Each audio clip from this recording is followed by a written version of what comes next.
नमस्कार, सार्वमंथन न्यूज महाराष्ट्रमध्ये आपलं स्वागत. पाहुयात आजची सविस्तर बातमी. उमेदवारी अर्ज सादर करण्याच्या अंतिम दिनांकापर्यंत 30 उमेदवारांचे एकूण 42 उमेदवारी अर्ज प्राप्त झालेले होते.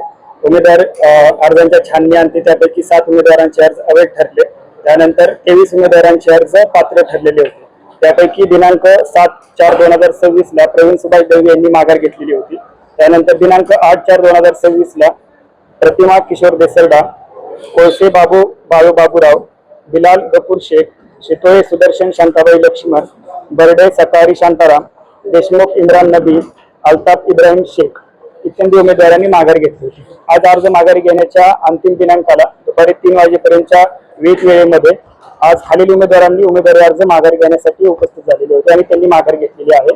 जाधव बाळासाहेब सोमा, जाधव नागेश विलास, अनिल भिकाजी जाधव, पवार नामदेव बंधू, शेटे सविता रामचंद्र, दोंडे संभाजी लक्ष्मण, साहेबराव पाटीलबा मसे, मोरे रवींद्र बापूसाहेब.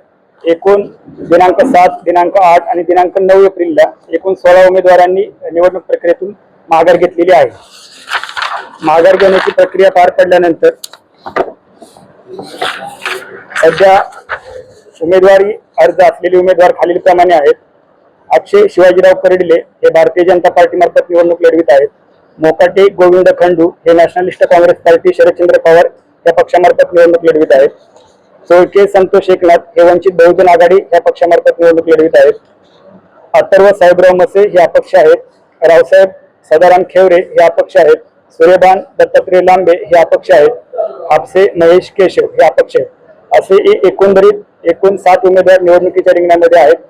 निवडणुकीची प्रक्रियेच्या अनुषंगाने आता चिन्ह वाटपाची प्रक्रिया राबवण्यात येईल आणि त्यानंतर नमुना 7 आता आम्ही प्रसिद्ध करत आहोत. सार्वमंथन न्यूज महाराष्ट्राला लाईक करा, शेअर करा, सबस्क्राईब करा.